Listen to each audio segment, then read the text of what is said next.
Everything okay, tata bye bye.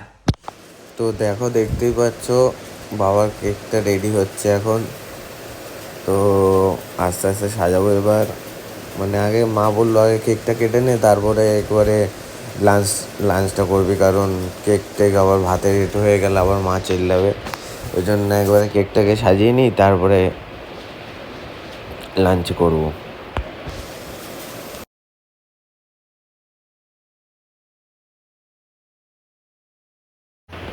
আর দেখো মা আমাদের জন্য লাঞ্চ তৈরি করছে, মানে লাঞ্চ সাজাচ্ছে বাবার জন্য। এটা মেনলি বাবার জন্য সাজানো হচ্ছে থালা।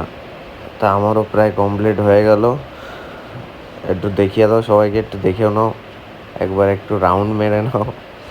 হালকাই করেছি, নর্মাল, একদম নর্মাল চলো, পাপা সিম্পল। চলে এসছে। তো বাবাও চলে এসছে। কেকটা কেটে নিই, তারপরে লাঞ্চ হবে। নে নে নে।